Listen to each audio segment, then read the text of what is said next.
Hi, I'm Brittany Lau. I'm Dennis Cruz. And today on Coog Cinema Reviews, we're going to be discussing The Lion King. Real quick disclaimer, the original movie came out 25 years ago, so if you haven't seen the original, you're pretty much the part of your childhood.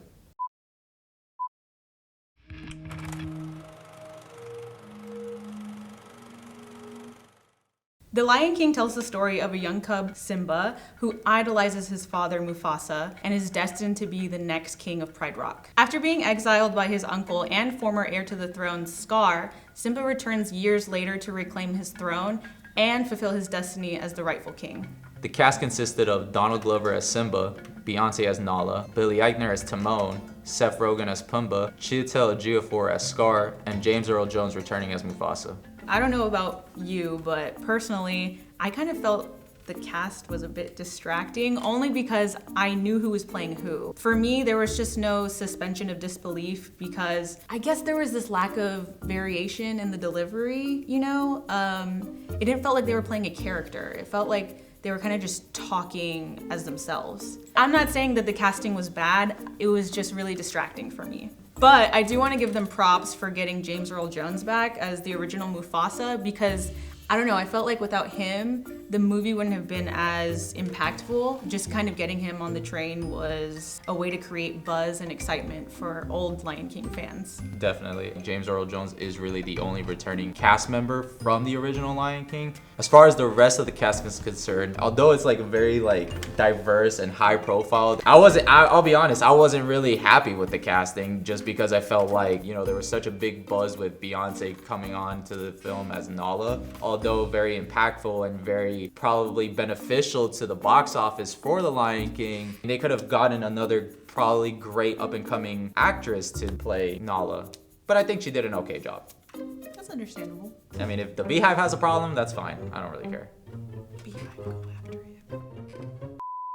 If we had to compare the two, there were hardly any differences from the live action and the original, with the exception of dialogue and maybe a few actions. Especially with the opening of Circle of Life, it was basically shot for shot the original. If you put them side by side, they look exactly the same. They really do. I think that's pretty amazing that they did that. The animation for it was beyond belief. It picked up right where the Jungle Book left off and only made it that much better. I think the only concern for me with the animation was kind of just the lack of facial expressions that you see in the animals. To cut them a little bit of slack, to see an emotional reaction from an animal is not really a realistic thing. I feel like that's the only thing that was missing from the animation because everything else was just spot on and it looked amazing. Yeah, I think if they tried to manipulate their expressions too much, then it might have looked a little too cartoony. But I thought that the animation was visually stunning.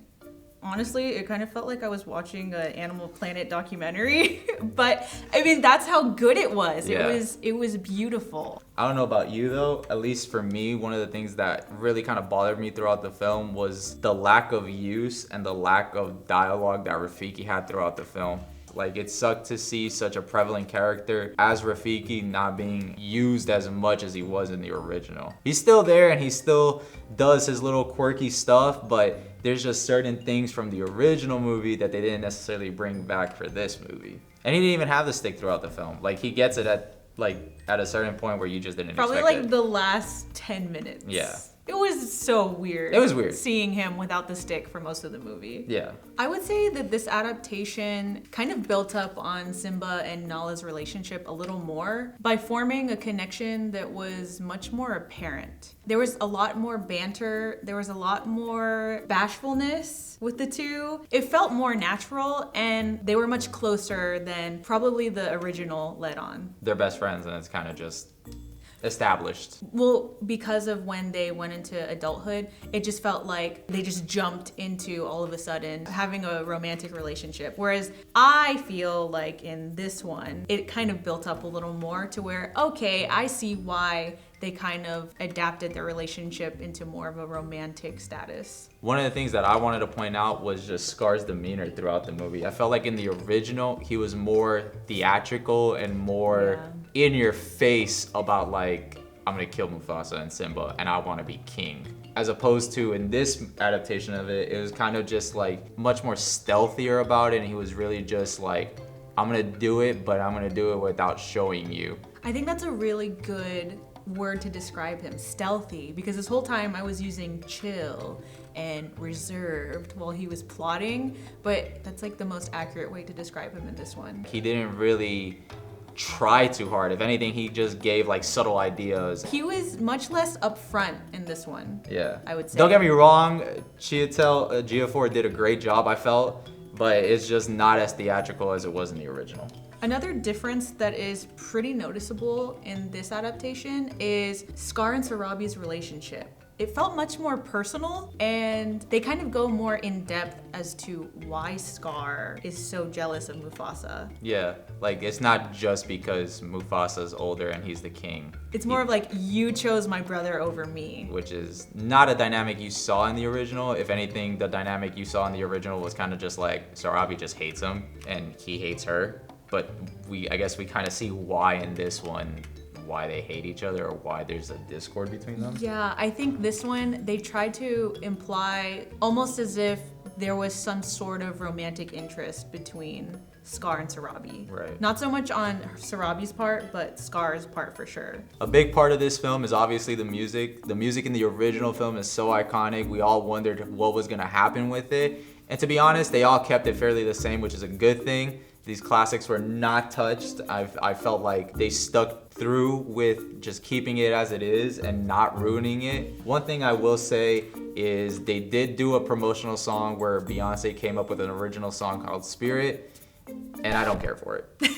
Like, I just genuinely felt like the theme of Lion King and the way the film was going, this song is just one of those like out of nowhere pop theme songs that really had no place in the film. So you kind of feel like this song was more of filler and more of just like new content in order to appeal to people, maybe fans of Beyonce? Yeah, definitely. I feel like it's one of those things where it's like, we're gonna allow her to do a new song because she's Beyonce. Oh yeah, just like give her a solo. Yeah. I'm not saying that the song was bad. I'm saying the song is bad. It seems like we're in this era where Disney's just kind of pumping out a bunch of live action adaptations, one after the other. And while I understand the apprehension of the general public, I honestly don't mind them. I actually enjoy them. I would say don't knock this film until you've seen it. And also, try not to compare the entirety of the movie to the classic, which I know is really hard, but I just think that you kind of have to be open to changes and differences.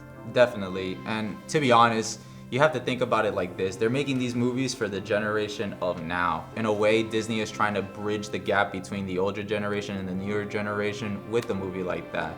Parents even can like say, I grew up watching the original and now they take their kids to see this new adaptation, and it just gives them something new to bond over. It's kind of just a way of connecting the older generation and the newer generation together in this great big circle of life.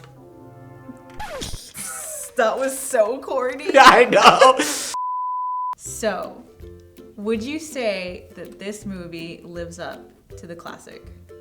I think it does. I think it's a fresh reminder of the classic. Oh, I like how you put it that way. Yeah. It's not overbearing and it's not like Disney trying to stick it down your throat and like you're gonna love this version because you love the classic. It's just a fresh reminder of how great the original was in this live adaptation of it.